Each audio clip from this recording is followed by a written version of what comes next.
Alléluia, alléluia, alléluia, alléluia. Oh, merci Seigneur Jésus, merci Seigneur Jésus. Merci Seigneur Jésus pour les grandes choses. Merci Saint-Esprit pour les choses grandioses que tu es en train de faire au milieu de nous. Dans ces moments de prière, de jeûne, dans ces moments de prémices que nous avons mis à part pour toi. Merci Seigneur parce que tu nous as délivrés du filet de l'azoleur. Tu es en train de faire de grandes choses inimaginables au milieu de nous. Seigneur, nous te remercions. De plus grandes choses encore tu feras.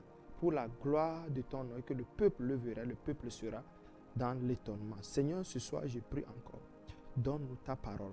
Ta parole est vie. C'est la parole ancienne qui a créé les cieux et la terre.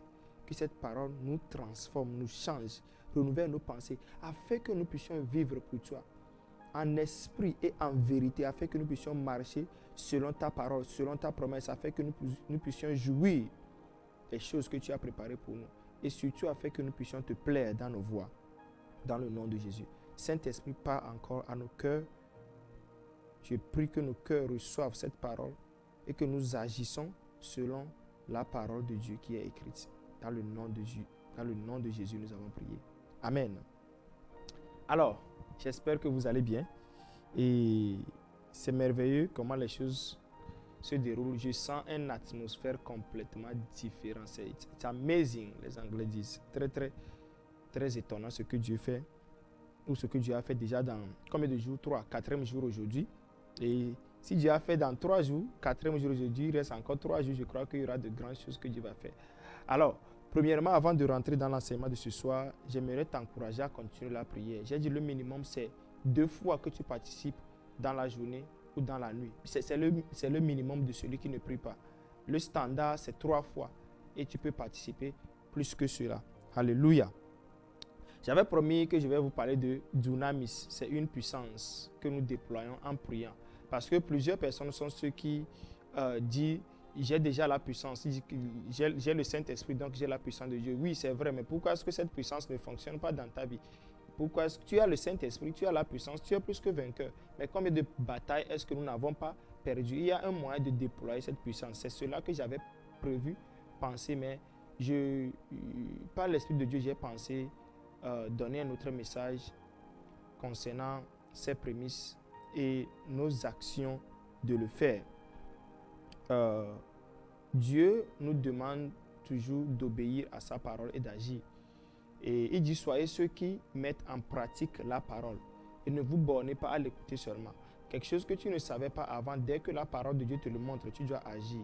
Il y avait un temps comme ça où une partie de la loi était perdue et les enfants d'Israël vivaient comme ils voulaient parce qu'ils ne savent pas.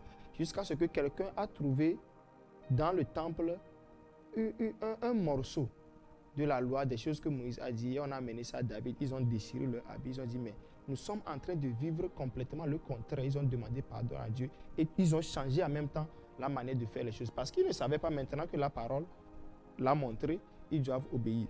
Peut-être toi non plus, tu ne connais pas vraiment les choses des prémices. Mais avec les enseignements, les prières et d'autres révélations que les autres qui priaient ont amenées, nous avons compris que les prémices, Dieu tient vraiment aux prémices. C'est quelque chose de très spirituel et de vital. Alors j'aimerais que nous agissons pour que nous recevons, afin que Dieu ne soit pas contre nous. Alléluia. Alléluia. Dieu demande toujours un sacrifice. Toujours un sacrifice. Et tu vas me dire que Jésus-Christ a déjà fait le sacrifice pour nous. Oui, mais tu as ta contribution dedans. Et je vais nous parler de cela. Alors, ce que j'aimerais que nous faisons, c'est d'être rapide. C'est d'agir et d'envoyer nos prémices. C'est pour cela que je suis là ce soir. Je vais te lire certaines paroles de Dieu et tu vas envoyer ta prémisse. Tu vas payer ta prémisse. Il dit, est-ce qu'un homme peut voler Dieu? Mais vous m'avez volé. Il dit, en quoi est-ce que nous t'avons volé? Il dit, dans vos dîmes et dans vos offrandes. Cette fois-ci, nous sommes dans les prémices et nous devons faire juste bonne conscience et agir comme les chrétiens. Alléluia. Il y a un passage que j'aimerais lire pour vous. La sœur Victoire a partagé ça avec nous ce matin. J'étais très content qu'elle a amené ça, le sujet. Je vais retoucher ça. Je viens de poster une vidéo, un clip d'un culte que nous avons fait. Je pense que dans ce message, ou bien dans ce culte-là, j'avais parlé de ce verset, bien de ce passage. Alors, ça parle de sacrifice. Mais avant que je ne lise, je vais retourner dans ce que Abraham avait fait, ce que Dieu a dit à Abraham. Vous voyez, lorsque Dieu avait demandé à Abraham de sacrifier son enfant, Abraham a donné l'enfant, Abraham a décidé de sacrifier l'enfant. Et Dieu l'a arrêté. Nous savons déjà que Dieu l'a arrêté parce qu'Abraham, Dieu sait déjà qu'Abraham a décidé d'offrir l'enfant. Mais il y a eu quelque chose qu'on doit noter là-bas. Dieu n'a pas dit de rentrer à la maison. Dieu a dit, il y a un animal là-bas, tu dois le tuer. C'est ta portion, c'est ta participation. Dieu a déjà accepté ce que tu as, ta croyance en lui, mais ta participation, ton offrande, tes prémices, c'est ce que tu dois envoyer pour sceller. Nous avons prié toute la semaine, nous avons reçu des témoignages, des guérisons, et plus Dieu est en train de faire. Mais tu vas sceller ça avec quoi? Comment est-ce que tu entres? C'est quel pas de foi est-ce que tu fais pour sceller cela? Alors, dans 2 Rois, chapitre 3, nous avons eu l'histoire de 3 rois d'Israël. Donc, il y a le roi d'Israël, le roi de Juda et puis le roi de Moab. Ils se sont associés pour aller attaquer le roi d'Israël, le roi de Juda et puis le roi d'Édom. Ils se sont associés pour attaquer le roi de Moab. Moab payait la tribu pour Israël, mais il s'est révolté, il ne veut plus payer la tribu. Alors, Israël voulait l'attaquer, mais le roi d'Israël a consulté son frère, le roi de Juda, et ils sont allés voir Moab, ils sont allés voir Édom également. Et ils sont allés pour attaquer ce roi de Moab afin de le détruire. Maintenant, quelque chose de très intéressant s'est passé. Sur la route, ils sont arrivés à un lieu où il n'y a pas de l'eau. C'est un lieu désert, il n'y a pas de l'eau. Et ils sont presque sur le point de mourir. Alors ils se sont dit que peut-être Dieu veut nous tuer, peut-être Dieu veut nous livrer dans la main de Moab. Alors, le roi Josaphat, ça c'est le roi de Juda, Josaphat a demandé, est-ce qu'il n'y a pas un prophète ici? Alors ils ont dit qu'il y a Élisée. Vous vous rappelez, on a parlé d'Élisée, celui qui est maintenant la prémisse à Israël, la prémisse des prophètes à Israël. Et Élisée, sa parole, c'est comme la parole de Samuel. Quand il parle, au fait, Élisée peut savoir ce que tu fais dans ta maison, dans ta cachette. Élisée peut le savoir. Alors ils ont consulté Élisée. Et l'histoire, Élisée n'était pas trop content du roi d'Israël, Jéroboam, du temps là. Mais à cause de Jéhoshaphat qui était là-bas, le roi de Juda, il a décidé de donner la prophétie. Alors il a demandé à un musicien de jouer. Je vous raconte l'histoire, parce que je ne vais pas tout lire. Il a demandé à un musicien de jouer, et lorsque le musicien est en train de jouer, je vais lire 2 Rois chapitre 3 à partir du verset 15. Je vais vous parler de la puissance du sacrifice et des prémices. Il y a une puissance dedans. C'est ce que le monde des ténèbres fait, et ils sont en train de dominer sur les chrétiens. Ils sont en train de dominer sur nous qui avons l'alliance de Dieu, la promesse de Dieu. Ils sont en train de dominer parce que dans le monde des ténèbres, ils enseignent certaines choses à leurs adeptes qu'ils pratiquent. Or, ce sont des lois spirituelles. Vous voyez, par exemple, si je parle de la gravité, la loi de la gravité, ou de l'aérodynamique, comment vous l'appelez, si tu n'as pas besoin d'être chrétien ou païen pour que cette loi fonctionne pour toi ou contre toi, à moins que tu appliques une loi plus élevée. La gravité va t'affecter si tu es chrétien ou pas, à moins que tu amènes une autre puissance, qui est la puissance peut-être d'aérodynamique ou bien d'élévation, ou bien une puissance de Saint-Esprit qui te montre. Autrement, si tu sautes, tu vas tomber. C'est une loi. C'est comme cela que les lois fonctionnent. Alors, dans le monde spirituel, si les gens appliquent bien la loi, ils trouvent la réponse, la solution. Alors que le chrétien, lui, il banalise tout. Il dit seulement que Jésus-Christ est mort pour moi, alors je ne vais rien faire. C'est pour cela que les chrétiens sont pauvres. Ils disent Jésus-Christ est mort pour moi, je suis riche en Christ. Il refuse de travailler, il est pauvre. Juste parce que tu es riche en Christ ne veut pas dire que tu ne dois pas travailler. Vous voyez? Alors ce sont des lois de nature que Dieu même a instaurées pour la terre, pour le monde. Alors les chrétiens doivent apprendre certaines lois spirituelles qui sont dans la Bible, que l'ennemi utilise pour eux. Et nous souffrons. Je vais te les montrer. Regardez maintenant. Il dit, maintenant amenez-moi un joueur de harpe. Et comme le joueur de harpe jouait, la main de l'Éternel fut sur Élisée. Alléluia, j'aime ça. Ça veut dire que ce n'est pas de la blague. Élisée ne pense pas quelque chose. La main de l'Éternel fut sur Élisée. Par ailleurs, vous qui ne savez pas, mon nom c'est Élisée. 14 juin, vérifiez sur votre calendrier, je m'appelle Élisée. Ok, c'était une parenthèse. Il dit, la main de l'Éternel fut sur Élisée. Et il dit, ainsi parle l'Éternel. Donc c'est Dieu qui est en train de parler actuellement. Ainsi parle l'Éternel. Faites dans cette vallée des fosses, car ainsi parle l'Éternel, vous n'apercevrez point de vent et vous ne verrez point de pluie. Cette vallée se remplira d'eau et vous boirez, vous, vos troupeaux et votre bétail. Alors, ils sont sur le point de mourir parce que c'était la sécheresse là-bas, c'était le désert, il n'y avait pas de l'eau. Et Dieu a parlé, Dieu a dit, vous n'allez pas entendre le vent ou peut-être les nuages, la pluie, tonnerre, rien. Mais dès que vous allez vous lever le matin, il y aura de l'eau dans les vallées. Quel miracle, quel miracle. Je prie pour toi que tu ne sentiras même rien, peut-être lorsque nous prions, mais tu vas te lever et tu vas te retrouver dans l'abondance. Dis-moi Amen si tu le crois. Vous n'entendrez ni vent, ni souffle, ni rien, mais vous allez voir de l'eau dans la vallée. Ça s'appelle miracle. Et dès le matin, Dieu l'a fait. Mais ce n'est pas fini. Il dit, et vous allez, vous ne verrez point de vent ni de pluie, et cette vallée se remplira d'eau, et vous boirez, vous, vos troupeaux, votre bétail. Il dit, mais cela est peu de choses aux yeux de l'Éternel. Alléluia. Il livrera Moab entre vos mains. Là, le miracle qui va se passer, l'eau qui va sortir de nulle part. Dieu dit, ça c'est peu. Ce que tu cherches, ce que tu veux que Dieu fasse pour toi, c'est rien du tout pour Dieu. C'est très peu pour l'Éternel. Il dit, ça c'est peu. Et ce que vous demandez, le roi de Moab sera également livré dans vos mains. Maintenant, j'aimerais que vous remarquiez que Dieu a parlé. Dieu a dit, vous êtes 3 rois contre lui, mais n'ayez pas peur, je suis avec vous. Le roi de Moab sera livré entre votre main. Autrement, vous allez gagner la bataille. Et si Élisée a parlé, ça va arriver. Alléluia. Ok, maintenant.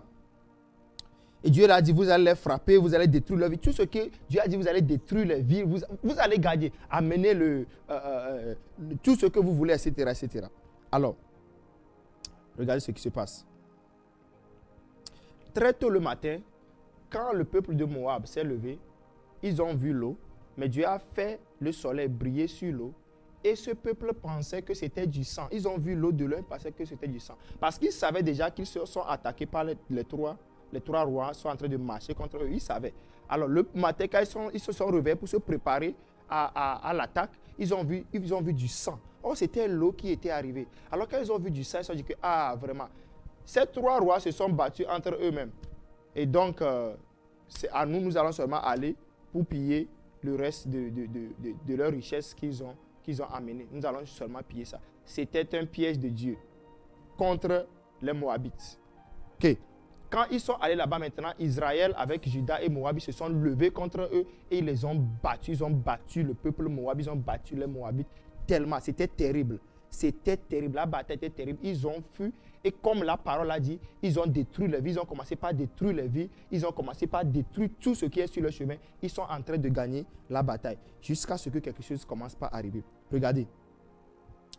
Je vais lire à partir du verset 25. Il dit, il renversait les villes, il jetait chacun des pierres dans tous les meilleurs champs et les a remplis. Il bouchait toutes les sources d'eau et il abattit tous les bons arbres. Donc, ils sont en train de ravager la ville. S'il y a un puits quelque part, une source d'eau, ils vont boucher ça. Tous les fruits, les arbres, ils ont tout coupé, ils ont brisé tout dans la ville. Alors, verset 26. Le roi de Moab, voyant qu'il avait le dessous dans le combat, il était en bas, c'est-à-dire qu'on est en train de le dominer, il avait le dessous. Le roi de Moab, voyant qu'il avait le dessous dans le combat, il veut maintenant faire tout possible pour du moins pour s'enfuir. Ou bien pour gagner. Regarde ce qu'il a utilisé premièrement. Le roi de Moab, voyant qu'il avait le dessous dans le combat, prit avec lui 700 hommes, tirant l'épée pour se frayer un passage jusqu'au roi d'Édom. Mais ils ne purent pas. Waouh! C'est très intéressant. Il a pris avec lui 700 soldats, vaillants soldats, qui tirent l'épée. Pas pour gagner la guerre, juste pour tracer un chemin. Donc, 700 soldats sont en train de se battre, juste pour tracer un petit chemin afin qu'ils passent par Édom pour s'enfuir. Mais il ne peut pas parce que la bataille était tellement forte. La main de l'Éternel était sur le peuple d'Israël que même avec 700 hommes, il ne peut pas frayer juste un petit chemin pour s'enfuir. Mais c'est quoi? C'est quelle bataille? Et regardez maintenant la suite. 700 hommes pour frayer un chemin, ils ne le purent. Et maintenant, qu'est-ce que le roi de Moab a fait? Il dit, je relis, verset 26 à 27. Le roi de Moab, voyant qu'il avait le dessous dans le combat, prit avec lui 700 hommes, tirant l'épée des combattants, pour se frayer un passage jusqu'au roi d'Édom, mais ils ne le purent. Verset 27. Il prit alors son fils premier-né, qui devait régner à sa place, et il l'offrit en holocauste sur la muraille. Il prit alors son fils premier-né, qui devrait régner à sa place, Et il l'offrit en holocauste. Quand il l'a jeté contre le mur en sacrifice pour leur Dieu. Ce sont des païens. Il a offert le Fils comme holocauste contre le mur. La Bible dit, et une grande indignation s'empara d'Israël, qui s'éloigna du roi de Moab et retourna dans son pays. What in the world is this? Il a sacrifié son fils automatiquement, même la main de l'Éternel s'est retirée. Il dit, il a une indignation contre Israël. Israël vient de recevoir une prophétie que vous allez gagner la bataille, vous allez battre, vous allez remplir, vous allez les détruire complètement. Il dit, je vous livre Moab entre vos mains. Maintenant, cet homme, ce roi de Moab s'est battu, il n'a pas pu. Il a pris 700 hommes, il n'a pas pu. Il a fait, il n'a pas pu. Qu'est-ce qu'il a fait? Il a pris son premier-né. Sa prémisse, il a livré en sacrifice. Automatiquement, la main de l'Éternel s'est retournée contre Israël. Et ils ont pris la fuite. Ils sont retournés dans leur pays. Pourquoi? Quelqu'un dit que Dieu a parlé sur moi. Celui qui est en moi est plus grand que celui qui est dans le monde. Mais tu ne sais pas que l'ennemi est en train de faire des sacrifices. Nous appelons ça sacrifice contre sacrifice. Sacrifice against sacrifice. Qu'est-ce que tu apportes? Si ton sacrifice n'est pas plus grand, tu vas rater. On va te vaincre. Rappelez-vous que le prophète a déjà parlé. Dieu a déjà parlé sur Israël que vous allez gagner la bataille. Maintenant, quelqu'un est venu avec un sacrifice plus grand. Alléluia. Quelqu'un est venu avec un sacrifice plus grand. Et l'indignation s'est retournée contre Israël. Ce n'est pas assez de dire que je suis plus que vainqueur. Ce n'est pas assez de dire que je suis en train de prier. Il dit la foi sans les œuvres est morte. Tu as la foi que Dieu va te délivrer. Tu as la foi que Dieu va te sauver. Tu as la foi que Dieu va te bénir. Jacques dit, montre-moi ta foi sans les œuvres et je te montrerai ma foi avec les œuvres. Vous voyez, il y a une grande différence parce que la foi sans les œuvres est morte. C'est un mensonge. Ce sont des imaginations. Or, la foi, ce n'est pas des imaginations. La Bible dit que c'est une substance réelle. Il dit, now therefore faith is the substance of things hoped for. C'est une substance des choses qu'on essaie. Ça veut dire que c'est quelque chose que tu as en main. Dans la version amplifiée, il dit que c'est un titre foncier. Donc, tu as un terrain. Tu ne peux pas transporter le terrain sur ta tête pour dire aux gens, voici un terrain, mais quand même, tu as le titre foncier en main que tu peux montrer. J'ai un terrain. Ça, c'est la foi. Qu'est-ce que tu as dans la main? Moïse, qu'est-ce que tu as dans la main? Il dit, j'ai un bâton. Ça, c'est la foi. Tu as quelque chose pour démontrer ta foi. C'est ça, ce roi-là a pris son enfant et l'a jeté contre. Maintenant, on nous demande prémisse. Tu es en train de consulter. Entre ton argent, ton péché et ton enfant, lequel est plus important pour toi? Alors, tu vas voir que le diable va te mentir, dit, si je paie maintenant, si je donne maintenant cet argent, je n'aurai plus rien. Et tu n'auras jamais plus rien, parce que c'est ce que tu as dit. C'est ce que la veuve avait dit. Il a dit à Élie, c'est seulement une petite farine et de l'huile que nous avons, que moi et mon enfant, nous allons manger et nous allons mourir. Élie a dit, fais-moi d'abord pour moi, et ensuite tu pourras préparer le reste. C'est la prémisse. Enlève de ce que tu as, enlève la prémisse, prépare pour moi d'abord. Si c'est que la veuve n'a pas obéi, elle va manger cela avec son enfant et ils vont mourir. Mais quand elle a obéi, Élie a dit, aussi longtemps que l'Éternel vit, la farine ne va s'arrêter, la farine ne va pas s'arrêter et l'huile ne va pas cesser. C'est la puissance de la prémisse. Alors, maintenant, je disais, il y a des choses que les gens du monde des ténèbres font qui dominent sur nous. C'est ce que le roi de Moab avait fait. Il a apporté un sacrifice plus vivant. Dans le royaume, il y a un sacrifice. Il y a toujours un sacrifice. Il y a un sacrifice plus excellent. La Bible a parlé du sang de Jésus qui parle mieux que le sang d'Abel parce que c'est un sacrifice plus excellent. Maintenant, toi, Christ est déjà mort pour toi. Ça, c'est l'œuvre de Dieu. Comment est-ce que toi, tu entres dedans? Quelle est la preuve? Quel est ton titre foncier? Quelle est ta substance de foi? Maintenant, il dit apporter les prémices. Quand tu donnes ceci, ça touche le cœur parce que c'est tout ce que tu as. Comme le roi là, c'est son sacrifice, c'est tout ce qu'il a. Son enfant qui devait régner à sa place.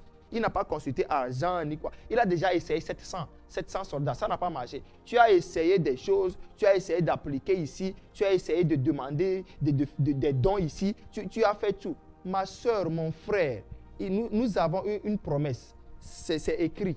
Obéissons. Apportons les prémices. Ce n'est pas le fait de demander de l'argent, c'est le fait de te montrer sacrifice. Dans le monde des ténèbres, on leur montre ces choses. Alors le chrétien est en train de prier et eux, ils vont pour sacrifier. Et si la main de l'Éternel n'est pas sur toi, ils vont te renverser. Tu dois sacrifier. Alors, de la même manière comme Abraham voulait sacrifier et Dieu l'a arrêté. Là, voici la différence. Dieu n'encourage pas le sacrifice humain. C'est pour cela qu'il a arrêté Abraham. Sinon, il pourrait laisser Abraham sacrifier cela et le ressusciter. Au fait, c'est ce qu'Abraham avait cru. La Bible dit qu'il a cru, pensant que Dieu pouvait le ramener par une sorte de résurrection. Mais il a la foi que Dieu pouvait le ressusciter d'entre les morts. Mais pour que les gens ne vont pas sacrifier leurs enfants, Dieu l'a arrêté. Mais ça ne veut pas dire que c'est fini. Tu dois sacrifier un animal. Il dit, regarde là-bas, il y a un animal. Prends-le et sacrifie-le pour moi. Tu dois toujours sacrifier cela. Alors de la même manière, Christ est déjà mort pour toi. Nous maintenant, nous ne sacrifions plus les humains comme le roi de Moab l'a fait. Mais dans le monde de ténèbres, ils le font contre nous. Alors la manière dont toi tu entres maintenant dans cette promesse, c'est que quand tu pries, tu invoques le sang de Jésus, tu parles à langue, tu déclares la puissance de Dieu. Maintenant, tu obéis à ce que Dieu a dit. Néhémie dit, nous résolûmes d'apporter nos prémices, les prémices, nos enfants, les premiers-nés. C'est ce qu'ils font, ils amènent même leurs enfants à Dieu. Ils donnent ça au sacrificateur, ils servent Dieu. La Bible dit, si tu ne peux pas amener ton enfant, tu peux le racheter par ton argent. Alors, nous aujourd'hui, nous n'envoyons pas nos enfants, nous donnons notre argent. Et dans la toute première vidéo, j'avais expliqué comment donner ta prémisse. Tu donnes la première de ton salaire. Et les gens le font, ceux qui l'ont fait ne meurent pas. Je vais vous donner un témoignage d'un de nos frères qui est ici avec nous. Il a eu une nouvelle position et nous étions très contents, tout le monde avec lui. Et puis il m'a dit qu'il veut payer sa prémisse. Maintenant, il vient de venir dans l'état ici. Il a commencé un nouveau travail. Et par après, il a eu cette position. En vrai dire, il n'était pas encore stable. Maintenant, il m'a dit qu'il veut payer sa prémisse. Mais il ne sait pas comment le faire parce que c'est l'argent qu'il va recevoir. Premièrement, ça va faire 2 semaines avant qu'on le paie. Et comment il va payer le loyer. Et s'il donne ça maintenant, ça va repartir encore, je crois, 1 ou bien 2 semaines d'abord. Donc, vous qui êtes ici, vous savez comment ça se passe. Et il me dit, mais quand même, il va obéir. Je n'avais même pas encore enseigné sur les prémices. Il connaissait ça avant. Et moi-même, je l'ai suggéré, comme je l'ai expliqué dans la vidéo, que tu pourrais le partager. Tu as déjà la somme que tu vas donner, qui est ton premier salaire. Tu le connais déjà. Alors, pour cause et je vous ai expliqué que c'est à cause de notre faiblesse de foi, pour cause que tu ne souffres pas, bien que les choses ne deviennent pas trop dures pour toi, bien que tu ne sois pas en retard pour le loyer, etc. Tu peux subdiviser ça sur peut-être 3 autres semaines ou 1 mois, quelque chose comme ça. Il a dit non. Il a dit que je vais payer, je crois en Dieu. Ça m'a touché. Ça m'a tellement touché. Il dit, je crois en Dieu, je vais te donner ça. Guess what? Quand il a reçu ça, il a payé sa prémisse. Et chaque jour, Dieu est en train de faire. Il a des témoignages. Chaque jour, Dieu est en train de faire des grandes choses dans sa vie. Maintenant, les témoignages ne veulent pas dire que les difficultés ne vont pas arriver. Au fait, c'est après les difficultés, quand tu gagnes les difficultés, qu'on appelle témoignage. Je veux encourager tout un chacun de nous à payer nos prémices. La dîme, c'est autre chose. Et lorsque nous allons continuer, nous allons enseigner plus sur la dîme également. La dîme, c'est chaque fois. La dîme de tout ce que tu as, c'est la 10e partie de ce que tu as. La prémisse, c'est la première partie. Pas divisé. La dîme, tu divises en 10, tu prends une partie pour Dieu. La prémisse, c'est la totalité de ce que tu as. Si tu es salarié, le premier chèque de l'année, tu connais la somme, c'est ça que tu donnes. Ou si tu es cultivateur, tu prends une portion bien donnée. Ça doit être la meilleure. Pour quand tu es marchand, par exemple, c'est la même chose. Soit le premier ou la meilleure de ce que tu as reçu. Maintenant, si tu vends 1000 francs dans la semaine et à la fin du mois, tu vas 25 000, le choix est clair parce que tu ne peux pas donner un animal aveugle, brisé, paralytique à Dieu. Ça doit être la meilleure. Et que Dieu nous fortifie à le faire. Ce message ce soir, c'est pour cela que j'ai laissé Dunamis. Dunamis, on va le faire après, on va encore chauffer. Dieu est en train de faire de merveilleuses choses. Et Dieu va faire de merveilleuses choses pour toi. Ta boutique va fleurir. Ton foyer va fleurir. Ta maison va fleurir. Les œuvres de tes mains vont fleurir. Mais il y a une alliance que nous avons. Et nous devons obéir à cette alliance pour voir. Les choses que j'ai vues dans cette semaine avec les autres révélations, j'étais choqué. Alors je me suis dit, Kai, on doit faire l'effort pour obéir à Dieu, afin que ce que Dieu veut faire, il a qu'à le faire bien. C'est ce que je me suis dit. Et je pense que c'est ce que tu veux aussi. Alors, faisons-le. Apportons nos prémices dans la maison de l'Éternel pour que l'Éternel puisse nous sauvegarder et nous bénir. Que Dieu vous bénisse et je vous retrouve encore la prochaine fois. Shalom.